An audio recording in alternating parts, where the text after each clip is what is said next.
Welcome Co-op members to the Evergreen Co-op's 2025 Year in Review. My name is Desiree van den Hoven. I'm your board chair, and today I'm joined here with our CEO, Shane Bas. This has been a year of truly unprecedented numbers, but behind every number is a story of strategy and member loyalty. Shane, let's start with the headline. We saw a massive leap in our top line performance this year.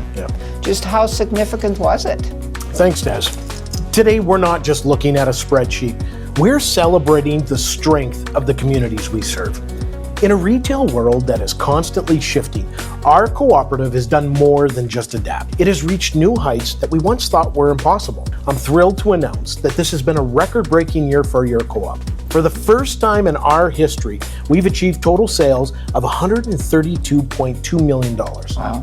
Now, to put that in perspective, we surpassed our former record set just last year of $119.8 million. This is a testament to member loyalty and the incredible hard work of our frontline teams. Wow, that's quite an accomplishment, and it truly is a testament to our member loyalty and the hard work of our team. It's important to remember that growth is only meaningful if it's sustainable. I'm proud to report that our fiscal discipline remained sharp in 2025. We ended the year with a positive net savings of $5.5 million, an increase over last year's $5.4 million. These savings are vital, and they're what I like to call the engine room of our co-op, allowing us to reinvest in our stores, support our staff, and ensure we remain a cornerstone of the communities we serve for years to come. Our owners should be proud of these numbers. They represent the collective power of people working together. So now let's play the devil's advocate. Members see a $12 million increase in sales, but they might notice that their net savings grew by a smaller amount. That margin was from 5.4 million to 5.5 million. So can you walk us through why these two numbers didn't move at the same pace? That's a critical question, Des, and I'm glad you brought it up. It speaks to the current economic reality. We faced significant headwinds this past year. Persistent inflation and shifting consumer confidence have made a new normal of volatility across the Canadian retail sector. Our members are more budget conscious than ever, requiring us to be incredibly strategic with our pricing. Like many in our industry, we have experienced significant pressure on our margins. Rising costs for goods and operations means that every dollar of sales is harder to convert into savings. This is why, despite a $12 million jump in sales, our net savings grew by a more measured $100,000. We chose to absorb some of these costs to keep our products more affordable for our members. We are also operating in an environment of intensifying competition. From global big box retailers and digital platforms, these competitors often prioritize short-term profits, but as a co-op, we must balance staying competitive on price with our commitment to our local producers and fair wages. These challenges are real, but they also prove the resilience of the cooperative model. While corporate retailers might respond to these pressures by cutting services or raising prices further, we respond by leaning into our cooperative values: localization, efficiency, and member-led growth. So let's talk about how we fund this resilience. Many companies currently are struggling with high interest rate on their debt. So where does our co-op stand? Well, this is perhaps the greatest competitive advantage we have, what I call fortress balance sheet. I'm incredibly proud to state that your co-op remains entirely debt-free.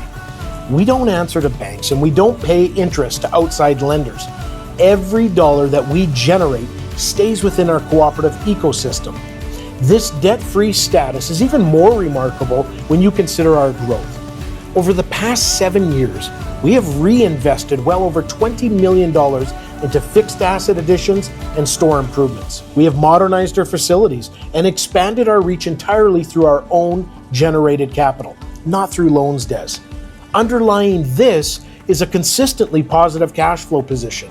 This means that we are generating more than enough cash from our daily operations to cover our expenses, pay our staff, and fund our future, all while maintaining a healthy reserve for the unexpected. In an era of economic uncertainty, this fortress balance sheet is your greatest protection. It ensures that we are the masters of our own destiny, able to invest in our community and the future whenever we see the opportunity to do so. So, tell me, Shane, this financial independence clearly paved the way for our big announcement in October. Let's talk about the Jasper acquisition. Why Jasper? Jasper is a world-class community that fits our values perfectly. Expanding into such an iconic and resilient community is a privilege, and we're eager to serve the residents and visitors of this world-class destination. The site has already undergone some renovations to ensure that it meets the high standards our members expect from us. Currently, we're awaiting final Parks Canada approval. Once that is received, we'll officially take over operations. So what can our members expect once we receive that final approval from Parks Canada? Well, for the first several months, Des, the store is going to continue to operate under the TGP banner. This allows for a smooth transition for our staff and customers while we work behind the scenes to fully integrate this location, bringing our unique brand of member-owned retail to the heart of the Rockies. Okay, so Shane, is there anything else you would like to add about this incredible growth opportunity? Yes, probably the most important part, Des.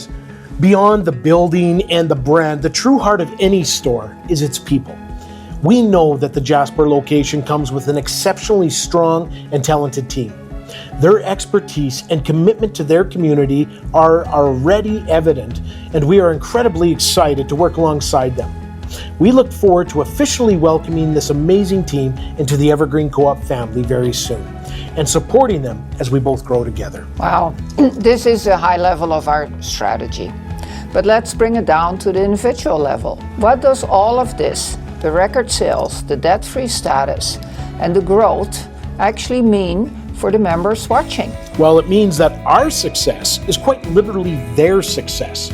Because we have remained debt-free and made disciplined business decisions, we haven't had to sacrifice our commitment to our members. I'm proud to announce that we've allocated $2.5 million back to our members in this past fiscal year. We are also in a positive cash flow position strong enough that 80% of that allocation is going to be returned in cold, hard cash. That's a significant cashback percentage, especially when companies are hoarding cash right now. Yeah. How do we justify that payout whilst we're also expanding into Jasper? Well, it's a common misconception that you have to choose between growth and giving back. Because we don't have bank loans to service, we don't have to choose. Our strategic growth and our $20 million in proactive asset improvements are done without ever jeopardizing our equity and cashback program. We remain committed to the idea that if you shop here, you should be able to share in the rewards. Our members are the ones who built this $132 million record-breaking year. And this $2.5 million allocation is the cooperative difference in action. Now, Des, I've been hogging the mic long enough, so let's switch gears. I want to give our members a peek behind the curtain. Can you walk us through what the board's workload actually looked like last year? Oh, I'm happy to, Shane. While many people are aware of our monthly meetings in Rimbey and Rocky Mountain House, there's also a lot of heavy lifting happening between those sessions. We spent significant time collaborating with the auditors at NMP and our business advisors from FCL. We also hit the road to stay sharp. We represent our retail in the district meeting in June in Edmonton, and we connected with 25 other retails from across Western Canada. We sent a strong delegation to the Leaders Conference in the fall in Edmonton and the FCL AGM in Saskatoon this spring. Those events are vital for networking and bringing fresh, motivational strategies back to our local communities. Wow, that's a lot of mileage. Beyond those high-level meetings, the board also manages several specific committees. Can you break down the focus areas of those groups and the impact that they had in 2025? Yeah, Shane, I can. Exactly, the committees are where the nitty-gritty work really happens. And we have 4 main committees. Our first one I'd like to talk about is the Scholarship Committee. This is a big one. Last year we reviewed 13 applications and looking specifically for community involvement rather than grades. And we were thrilled to award $4,500 in total to the 3 deserving students. And then we have our nomination committee, and they handle the logistics of our democratic process, which is everything from recruitment to the director elections results that you will see tonight. And then we have governance. This team spent a year modernizing our policies to ensure we stay compliant and efficient. And our last one is member relations. This is really our boots on the ground group. From the Beef on the Bun event to volunteering at Rocky Kids Carnival and the Rimby Rodeo Breakfast, this committee ensures we're staying connected to the people we serve. Des, our board has always prioritized growth. What kind of professional development did you dive into this past year to stay ahead of the curve? Well, like you said, we never stop learning, and learning is important. This year, we tackled a couple of lunch and learn sessions on critical topics like cybersecurity and practical governance. And I'm happy to share that 8 of our 9 directors have completed both levels of our director development training. And in addition to that, the nomination committee collaborated with Kim McDougall, the retail governance manager from FCL, and we put together a skills assessment tool in which we piloted as a board. And the results were that we were able to identify various opportunities to further our development in areas that are critical to being an effective board. This skills assessment tool is now utilized by FCL across the co-op retailing system. Another major highlight was our retreat with the senior leadership team and Ken Schindel, our business advisor. Those sessions have fundamentally changed how we communicate and collaborate. We aren't just working alongside the management team anymore, we are working with them in a very unified way. That synergy is very clear. Now, speaking of community, we take huge pride in giving back. From your perspective, why is that involvement so vital? And what did our 2025 contribution look like? Well, really, Shane, it's about building trust.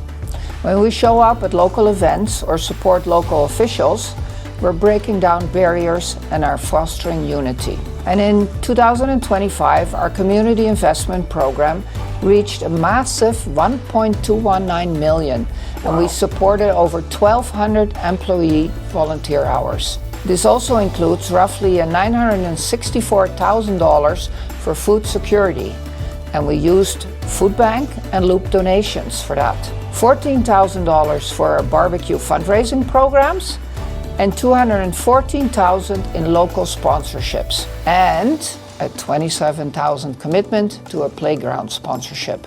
That's an incredible legacy.